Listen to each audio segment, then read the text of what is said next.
नमो नमः। सर्वेषां हार्दिकं स्वागतम्।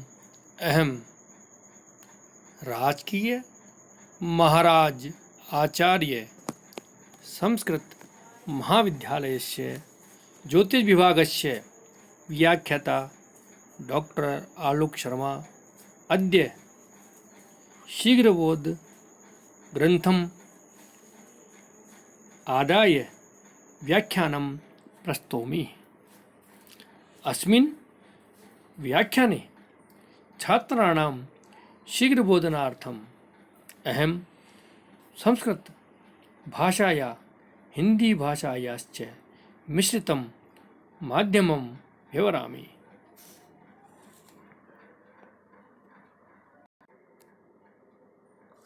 शीघ्रबोध कराए। ज्योतिष शास्त्र में वेदांग होने के कारण ज्योतिष शास्त्र को वेद का निर्मल चक्षु कहा गया है। अर्थात इसका तात्पर्य यह भी है कि इसके ज्योतिष शास्त्र के ज्ञान के बिना मनुष्य या कोई भी अन्य शास्त्रों के अंतः प्रवेश में असमर्थ या असफल रहता है। वेद हमारी ज्ञान राशि का मूल स्रोत अथवा भंडार है। उसको विधिवत देखने, समझने तथा जानने के लिए ज्योतिष शास्त्र का महत्वपूर्ण योगदान है। भारतीय समस्त वाङ्मय का संबंध ज्योतिष शास्त्र के साथ है। इसके लिए किसी भी प्रकार का प्रमाण देने की आवश्यकता किसी को भी नहीं है। इसीलिए हमारे प्राचीन आचार्यों ने अनेक ग्रंथों की रचना की। उसी परंपरा में मुहूर्त चिंतामणि, मुहूर्त मार्तंड आदि ग्रंथ हैं।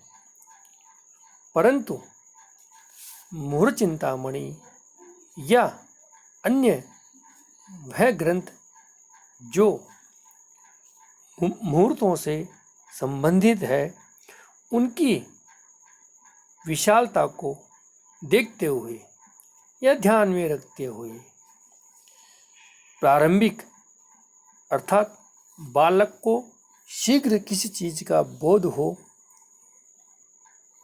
ध्यान में रखते हुए पंडित काशीनाथ भट्टाचार्य ने इस लघुकाय शीघ्रबोध नामक ग्रंथ की रचना की। इसका दैनिक उपयोग में अत्यंत लोकप्रिय रहा, जिसके कारण इस ग्रंथ शीघ्रबोध की उपादेयता सिद्ध हुई। यही कारण है कि इसके अधिकांश जो पद्य हैं वह पूर्व के जो आचार्य हैं और आधुनिक जो ज्योतिष को शीघ्र सीखना चाहते हैं या ज्योतिष का शीघ्र अध्ययन के रूप में या लोक व्यवहार के रूप में उपयोग करना चाहते हैं, उनके लिए यह शीघ्रबोध ग्रंथ अत्यंत लाभकारी है, जिसके श्लोक अत्यंत सुलभ हैं और जिनके द्वारा वह आसानी से श्लोकों को कंठस्थ करके लोक व्यवहार में अत्यधिक आसानी से सरलतापूर्वक काम में ले सकता है। प्रथम शीघ्र बोध का जो श्लोक है उसमें मंगलाचरण की कामना, मंगलाचरण किया गया है।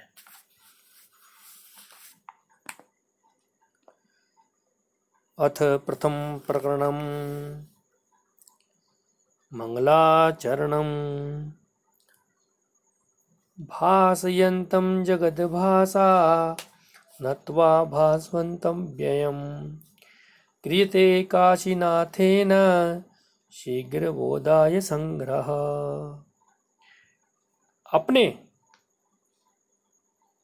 अतुलनीय तेज से संसार को प्रकाशित करने वाले अविनाशशील भगवान सूर्य नारायण को मैं नमस्कार कर काशीनाथेन शीघ्र बोधाय, अर्थात जो व्यक्ति ज्योतिष शास्त्र का सफलतापूर्वक शीघ्र ज्ञान प्राप्त करना चाहते हैं उनके लिए मैं शीघ्र बोध संग्रहात्मक ग्रंथ की रचना कर रहा हूँ, ऐसी कामना काशीनाथ जी ने इस ग्रंथ के लिए की है। ग्रहों का राजा सूर्य को माना गया है, अतः भगवान सूर्य की गति को तो कोई रोक नहीं सकता, परंतु उनसे आशीर्वादात्मक गति प्राप्त करके किसी भी ग्रंथ को निर्विघ्नता पूर्वक संपन्न कर सके, इसलिए काशीनाथ जी ने भगवान सूर्य की उपासना सर्वप्रथम अपने ग्रंथ में की है।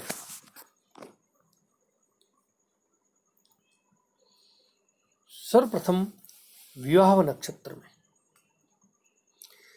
क्योंकि नक्षत्र 28 माने गए हैं, परंतु हर कार्य के लिए विशेष नक्षत्र बताए गए हैं। सर्वप्रथम विवाह का जो नक्षत्र है उनके बारे में बताया गया है कि विवाह में कौन कौन से नक्षत्र काम में लेने चाहिए।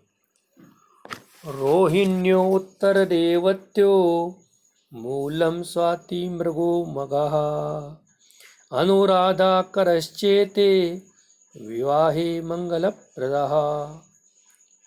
रोहिणी उत्तर में तीनों उत्तरा फाल्गुनी, उत्तराषाढ़ और उत्तरा भाद्रपद। रेवती मूल, स्वाति, मृगशिरा, मघा, अनुराधा और हस्त, ये 11 नक्षत्र विवाह के कार्य में शुभ माने जाते हैं।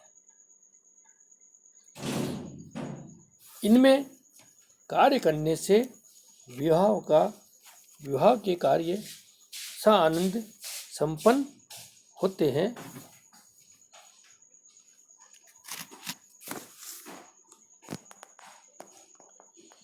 विवाह के मास: माघे धनवती कन्या, फाल्गुने सुभगा भवेत्, वैशाखे च तथा ज्येष्ठे पत्युरन्त्यबल्लवः, आषाढ़ी कुलवृद्धि स्याद्, अन्ये मासाश्च वर्जितः, मार्गशीर्षमभिच्छन्ति विवाहे केऽपि कोविदः। माघे सौरमान से माघ मास में विवाह करने से कन्या धनवती, फाल्गुन में सौभाग्यवती और वैशाख और ज्येष्ठ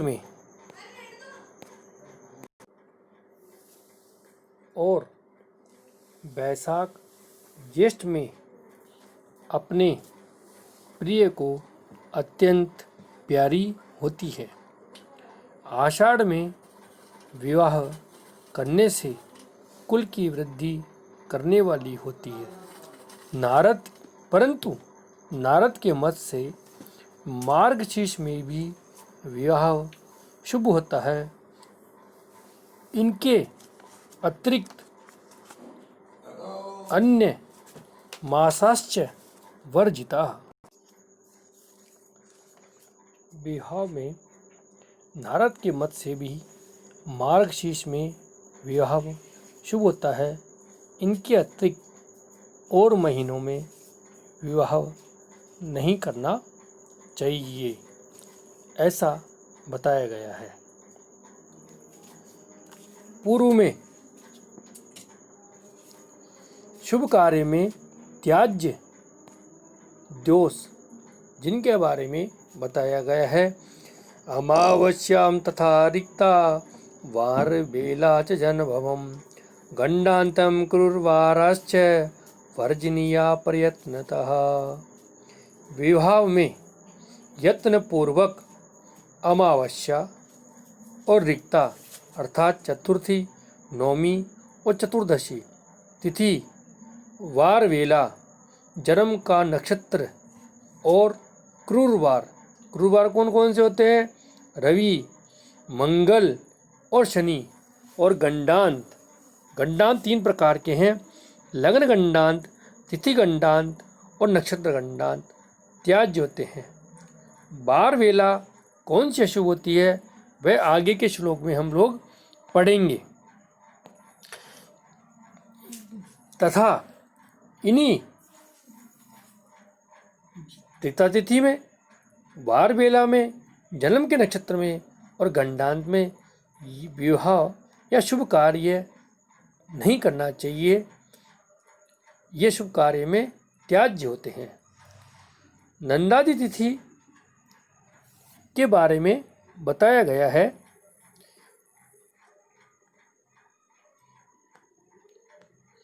नंदा भद्रा जया रिक्ता पूर्णा च तिथय क्रमात् वारत्रयं समावर्त्य तिथय प्रतिपन्मुखः। प्रत्येक पक्ष में प्रतिपदा आदि तिथियों में गिनने से, अर्थात नंदा तिथि 1, 6, 11, भद्रा तिथि 2, 7, 12, जया तिथि 3, 8, 13, रिक्ता तिथि 4, 9, 14, पूर्णा तिथि 5, 10, 15 या 30 अर्थात अमावस्या। इन तिथियों में अर्थात नंदा में 1, 6, 11, भद्रा में 2, 7, 12, जया में 3, 8, 13, रिक्ता में 4, 9, 14, पूर्णा में 5, 10, 15 ये तिथियां होती है। शुक्ल पक्ष में ये तिथियां उत्तम, मध्यम, अधम और कृष्ण पक्ष में अधम, मध्यम और उत्तम कहलाती है। वार बेला तुर्यो अर्क सतमश्चंद्रे द्वितीयो भूमि नंदने चंद्रपुत्रे पंचमश्च देवाचार्ये तथाष्टमम् दैत्यपूज्ये तृतीयश्च शनौ षष्ठश्च निंदितः प्रहरार्धे शुभे कार्ये वारवेला च कथ्यते। रविवार को चौथा, सोमवार को 7वां सतमश्चंद्रे, द्वितीयो भूमि नंदने।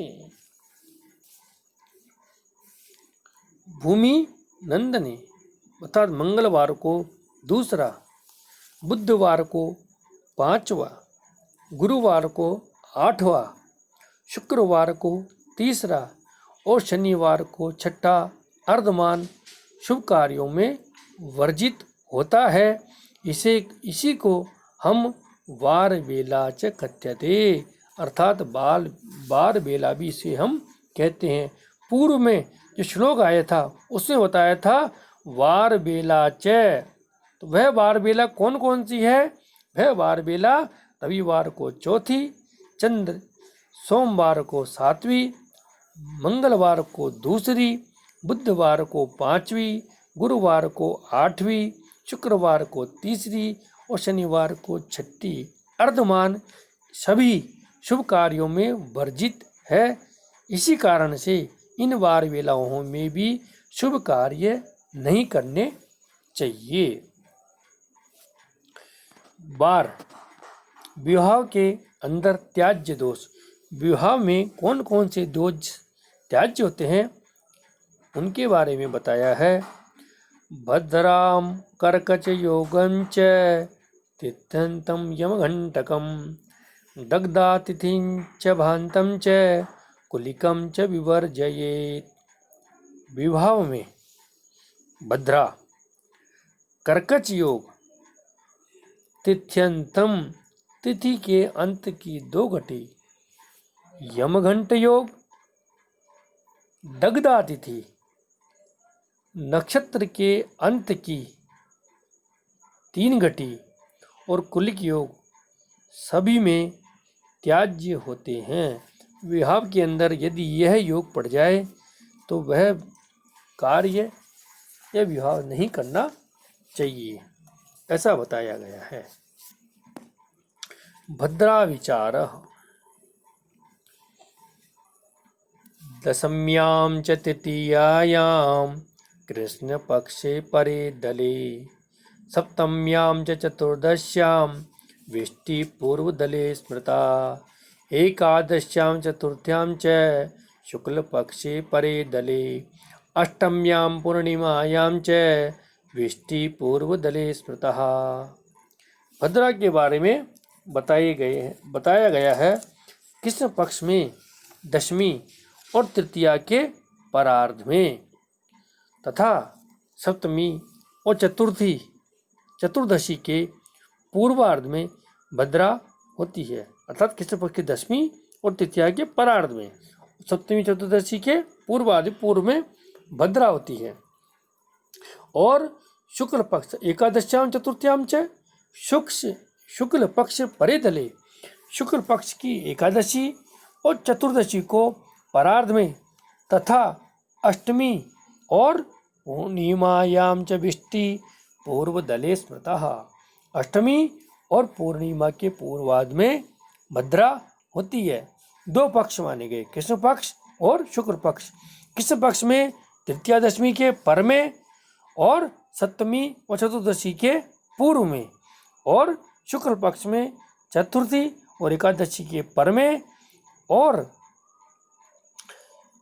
अष्टमी और पूर्णिमा के पूर्वार्ध में भद्रा होती है। आदि में भद्रा होती है। यह भद्रा विचार के बारे में बताया गया है। अब भद्रा का वास कहाँ कहाँ बताया गया है। 3 लोक हैं। उन 3 लोकों में भद्रा कहाँ कहाँ विचरण करती है उसके बारे में बताया गया है। भद्रावास मेष मकर वृष कर्कट सर्गे, कन्या मिथुन तुला धनु नागे, कुंभ मीन अलिकेसरी मृत्ये, विचरती भद्रा त्रिभुवन मध्य। भद्रा का विचरण 3 लोक में होता है। कौन कौन से लोक में? मेष, मकर, वृष, कर्कट स्वर्गे। जब भद्रा मेष राशि की हो, अर्थात चंद्रमा जब मेष राशि में हो या मकर राशि में हो या वृष में हो और या कर्क राशि में हो, तब वह पाताल लोक में। और चंद्रमा जब कन्या मिथुन तुला धनु नागे, चंद्रमा कन्या मिथुन तुला और धनु राशि में रहता है तब पाताल लोक में। और जब चंद्रमा कुंभ, मीन, वृश्चिक और सिंह इन राशियों में रहता है तब भद्रा का विचरण मृत्यु लोक में रहता है, अर्थात पाताल लोक में और पृथ्वी लोक में और तीनों लोक में भद्रा का विचरण रहता है। स्वर्ग में, पाताल में और मृत्यु लोक, इन तीनों लोक में भद्रा का विचरण रहता है।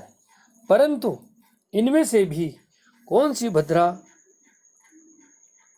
शुभ होती है और कौन सी भद्रा अशुभ होती है, उसके बारे में बताया है। भद्राभास फल स्वर्ग भद्रा शुभम कार्यम पाताले च धनागमम मृत्युलोके यदा विष्टि सर्वकार्य विनाशिनी। स्वर्गे भद्रा शुभम कार्यम, यदि स्वर्ग की भद्रा हो तो वह शुभ कहलाती है। और पाताले च धनागमम, यानी चंद्रमा जब मेष, मकर, वृष, कर्क राशि में रहता है तब है पाताल लोक का बताया गया है। स्वर्ग लोक की बताई गई है। तो स्वर्गे भद्रा शुभम कार्यम, स्वर्ग की भद्रा शुभ कार्य को शुभ देने वाली है। और पाताले च धनागमम, पाताल की भद्रा हो तो द्रव्य का लाभ, धन का आगमन, अर्थात धन का आगमन होता है। परंतु यदि मृत्यु लोके यदा विष्टि, विष्टि नाम भद्रा का, कर्ण का नाम, मृत्यु लोके यदा विष्टि सर्व कार्य विनाशिनी, यदि वह भद्रा मृत्यु लोक की है तो वह शुभ नहीं होती है। आवश्यकता पड़ने पर स्वर्ग और पाताल के लोक की भद्रा में शुभ कार्य किए जा सकते हैं, परंतु शेष में तो बिल्कुल ही नहीं किया जा सकता है। भद्रा मुख ज्ञान तथा फल सन्मुखे मृत्यु लोकस्था पाताले च अधोमुखी ऊर्ध्वस्था स्वर्गा भद्रा सन्मुखे मरण प्रदा। भद्रा का मुख और भद्रा का ज्ञान। सन्मुखे, जब भद्रा का वास मृत्यु लोक में हो तब शुभ कार्य नहीं करे। और पाताले च अधोमुखी, जब भद्रा मृत्यु लोक में रहती है तब वह सम्मुख पाताल में रहती है, तो पाताल में रहती है तो अधोमुख रहता है, और मृत्यु लोक में रहती है तो सम्मुख रहती है, और स्वर्ग में रहती है तो उसे ऊर्ध्वमुखी भद्रा कही जाती है। कार्य के समय सन्मुखे मरण प्रदा, अर्थात कार्य के समय सम्मुख भद्रा हो तो मृत्यु को देने वाली होती है। परंतु इसका परिहार भी बताया गया है। दिवा भद्रा यदा रात्रौ रात्रि भद्रा यदा दिने तदा विष्टिकृतो दोषो न भवेत् सर्वसौख्यदः। दिवा भद्रा यदा रात्रौ, रात्रो भद्रा यदा दिने तदा विष्टिकृतो दोषो न भवेत् सर्वसौख्यदः। यदि पूर्वार्ध की भद्रा परार्ध में और परार्थ की भद्रा पूर्वार्ध में हो तो सुखदायक होता है। जैसे पूर्व होता है शुक्ल पक्ष में 8 अष्टमी और पूर्णिमा की, और कृष्ण पक्ष की सप्तमी तिथि को दिन की है, और शुक्ल पक्ष की चतुर्थी अगस्त तिथि कृष्ण पक्ष में 3 और भद्रा रात्रि की है। अन्य विशेष परिस्थिति में परिहार भी बताया गया है कि पूर्व में विष्टि अंगारगश्चैव व्यतिपातश्च वैधृति प्रत्ययरम जन्म नक्षत्रम मध्याह्नात् परतः शुभाम, अर्थात भद्रा, भौमवार, व्यतिपात, वैधृति, जन्म नक्षत्र और 5वीं तारा, ये दोपहर के बाद में मध्याह्नात् परतः शुभम, अर्थात मध्याह्न के परतः शुभ होती है, मध्याह्न में पश्चात शुभ होती है। परंतु किसी कार्य में भद्रा का ग्रहण भी किया गया है। कार्य विशेष भद्रा का ग्रहण अर्थात बध, बंधन, विषय, अग्न्यस, छेदन, उट्टटन आदि, तुरंगम, मयुदष्टादि कर्मम विशिष्टाम तु सिद्ध्यति। परंतु भद्रा का शुभ कार्य में त्याज्य है, परंतु मारना, बांधना, अन्य उच्चाटन करना, अस्त्र फेंकना, आदि कार्यों में यदि भद्रा हो तो उस काम की सिद्धि होती है, ऐसा भी शास्त्रों में बताया गया है। दग्धा तिथि। मीने चापे द्वितीया च चतुर्थी वृषकुंभयोः मेष कर्कटयोः षष्ठी कन्या युग्मेषु चाष्टमी दशमी वृश्चिके सिंहे द्वादशी मकरे तुले एतास्तु तिथयो दग्धाः शुभे कर्मणि वर्जिताः। मीने चापे द्वितीया। मीन और धनु के सूर्य में दोनों पक्षों की द्वितीया तिथि और वृष कुंभ के सूर्य में चौथी, मेष और कर्क के सूर्य में छठी, कन्या और मिथुन में के सूर्य में आठवीं, वृश्चिक और सिंह के सूर्य में 10वीं, मकर और तुला के सूर्य में 12वीं, यह तिथियां दग्ध संज्ञक कहलाती हैं। इन राशियों में जब सूर्य रहता है तो तिथियों, ये जो उपरोक्त तिथियां हैं, यह तिथियां दग्धा तिथि कहलाती है। इनको भी शुभ कार्य में वर्जित करना चाहिए। मासांत में वर्जित काल। मासांते दिन में कम तु तिथ्यन्ते घटिका द्वयम् घटिकानां त्रये भान्ते विवाहे परिवर्जयेत्। सब मासांत में अर्थात सौर मास के अंत में, दिन में कम तो सौर मासांत के दूसरे दिन अर्थात संक्रांति के दिन,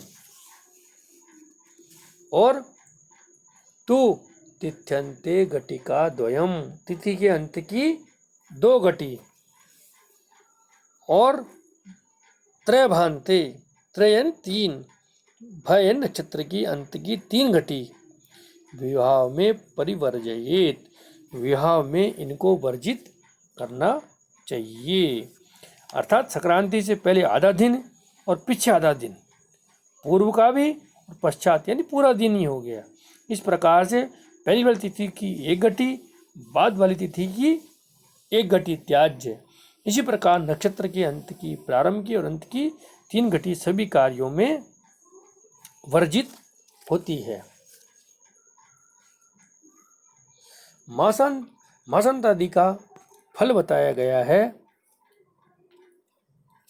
मासांते म्रियते कन्या तिथ्यन्ते शतपुत्रिणी नक्षत्रांते च वैदव्यम विष्टो मृत्युदयोर्भवेत्। सौर मासांत में, सौर मास अर्थात पूर्व में जो बताए गए मास हैं, उन मासों के अंदर सौर मास में विवाह हो तो म्रियते कन्या, कन्या की मृत्यु हो, और तिथ्यन्ते शाद अपुत्रिणी, तिथि के अंत में विवाह होता है तो कन्या अपुत्रिणी। नक्षत्रांत में विवाह होने से वैदव्यम, कन्या को वैदव्य हो, और विष्टो मृत्यु द्वयोर भवेत, और भद्रा में विवाह हो तो द्वयोर भवेत, अर्थात किसी न किसी की व्यक्ति की हानि हो सकती है, अर्थात स्त्री की भी हानि हो सकती है और पुरुष की हानि भी हो सकती है। ऐसा मासांत आदि में यदि विवाह किया जाता है तो उसका फल बताया गया है। कुलिक योग। सूर्ये च सप्तमी सौमे षष्ठी भौमे च पंचमी बुद्धे चतुर्थी देवेज्ये तृतीया भृगुनंदने द्वितीया वर्जनीया च प्रतिपच्छ शनिश्चरे कुलिकाख्यो हि योगोऽयं विवाहादौ न शस्यते। सूर्य सप्तमी, रविवार को सप्तमी, सोमवार को षष्ठी, मंगलवार को पंचमी, बुधवार को चतुर्थी, गुरुवार को तृतीया, शुक्रवार को द्वितीया, शनिवार को प्रतिपदा तिथि हो तो कुलिक नाम का योग होता है। अर्थात क्रम से यदि हम देखें, रविवार, सोमवार, मंगलवार, बुधवार, गुरुवार, शुक्रवार और शनिवार, इन तिथियों में इन वारों में यदि सप्तमी क्रम से सप्तमी, षष्ठी, पंचमी, चतुर्थी, तृतीया, द्वितीया और प्रतिपदा, यदि हम विपरीत क्रम से देखें तो मंदात प्रारभ्य, अर्थात प्रारंभ करें, शनिवार से प्रारंभ करें, शनिवार को प्रतिपदा हो गई, शुक्रवार को द्वितीया हो गई, गुरुवार को तृतीया हो गई, बुधवार को चतुर्थी हो गई, मंगलवार को पंचमी हो गई, सोमवार को षष्ठी हो गई और सूर्यवार को सप्तमी हो गई। यदि या तो इसी क्रम से देख ले या सूर्य से देखना हो तो 7, 6, 5, 4, 3, 2, 1 क्रम से इन वारों को यदि उपरोक्त तिथियां पढ़े तो यह कुलिक नाम का योग होता है। यह कुलिक नाम का योग सभी शुभ कार्यों में वर्जित बताया गया है, क्योंकि